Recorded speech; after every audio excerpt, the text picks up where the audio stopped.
You didn't inherit a startup, you got a legacy brand. A very proud history, but a very mixed history as well.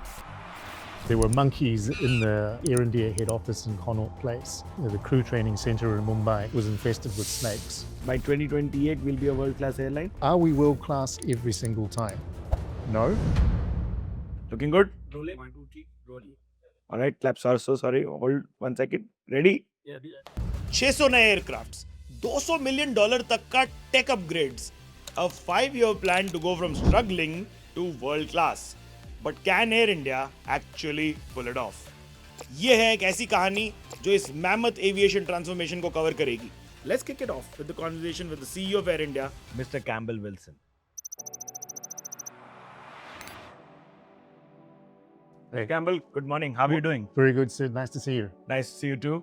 You didn't inherit a startup. You got a legacy brand. I mean, it's a mammoth of an airline that we've loved, I've grown up looking at. How is it working around from that day to where we've come? It's certainly been an incredibly busy 4 years. Yes.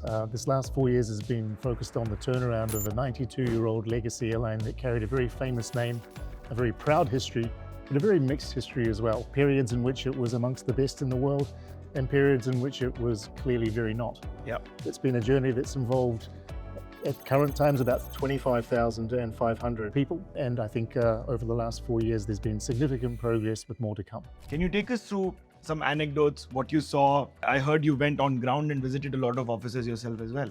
Well, Air India had been challenged for cash for some decades, and that was reflected across the organisation. For example, many of the premises that the organisation was operating from were quite decrepit. The crew training centre in Mumbai was infested with snakes. No. There were monkeys in the Air India head office in Connaught Place. There's also, because it was a public sector company, there wasn't the performance management practices of a private organisation. Technology hadn't been upgraded, so most people, to the extent they used email, were using Gmail because the company email system was so bad. And so that was the organisation that we inherited in 2022. When I was first employed, I was asked how long it would take, and I said it'll take 5 to 7 years. Yeah. I think the reality is that it will take 5 to 7 years. Most of the heavy lifting has been done now, but there is a long tail of things that need to be completed, such as the reconfiguration of some of the legacy wide-body aircraft, which is contingent on seat supply and certification. That process has started. But you're doing all of this while also being in operation. While being in operation, while doing a complete transfusion of systems and process and culture and people. We also merged 4 airlines into 2 during this same period. We took delivery of more than 100 new aircraft into the fleet, complete rebranding, uplifting of product, uplifting of service levels, uplifting of training, building a training academy, building a flight simulator center, building a flying school, building a maintenance and repair base. There's been many, many balls being juggled in the air.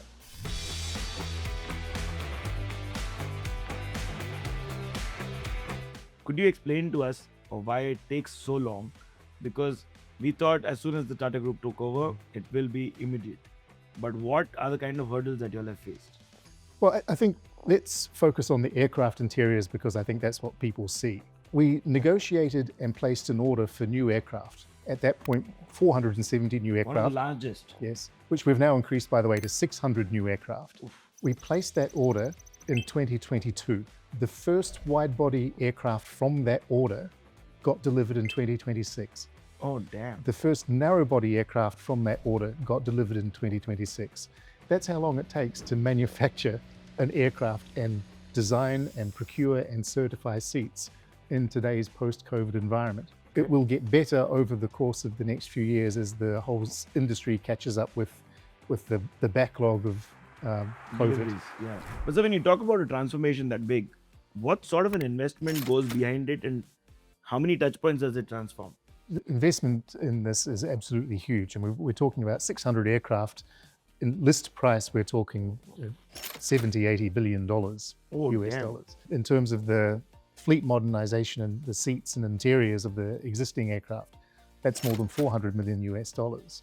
The IT infrastructure investment is a couple of $100 million.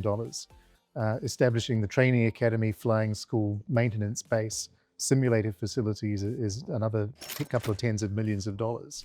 There's a huge investment in this. And I think that just signifies the commitment that the shareholders have to turning Air India around. When you said you listen to the customers, But in the beginning, we really knew that there were some fundamental things that, irrespective of asking customers, we knew we needed to fix. Aircraft reliability, interior quality, seats and in-flight entertainment, F&B, service level, website and electronic tools that people can use to either self-serve or get information. Now we've achieved a certain level, we do want to engage much more with the customer to understand what next. we are now talking about building us to be as good as a world-class airline. It's easier said than done. So you say by 2028 we'll be a world-class airline? I think in areas now we are already world-class. All right. I think if you look at the app, for example, that's won awards. It's been adjudged either the best or amongst the 2 or 3 best. I think if you look at our A350 aircraft that currently serves New York and London, the NPS on that is as good as any top-tier airline in the world. The way we've been appraised by global rating organizations, the most improved airline in the world over the past 18 months. Already adjudged a 4-star airline, which is at the moment where we aspired to be. Going to 5-star will require a bit more consistency in the structure that we need to build upon. We wanted to have a ground experience for people to start their journey in the right frame of mind. The first example of this is in Delhi, the International Lounge, which is the first one that has been again designed by and for the new Air India. We'll be following this up with a new similar lounge in San Francisco in a few weeks' time. And then over the course of time, we'll be rolling out a similar standard lounge across many of the key airports in the world. Are we world-class in every single aircraft, every single time?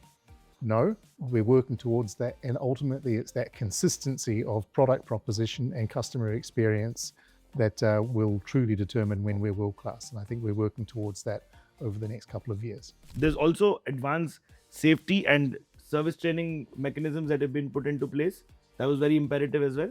Every sort of training has been reimagined and invested in and put in place, and all of our staff go through this. The training academy that we established, which is the largest in South Asia, sees 2,200 people go through a day for whether it's safety or service or other capability training. I think we need a cricketing analogy to understand why it takes so long to do the transformation. Would you have one? Well, I think we got a very difficult wicket to begin with. A lot of twists and turns and curve and uneven bounce. We've played through, I think, the first couple of sessions. In fact, we're more than halfway through. We've gone through the sessions. So it's like a test match? Of course it's a test match. Absolutely. I think we've said repeatedly that this is not a T20, it's a test match. Strategy is one thing, but execution is where the real magic happens. I'm meeting the leadership now who's going to be behind this transformation and understand how you and I get to experience this change which is in the air and on the ground.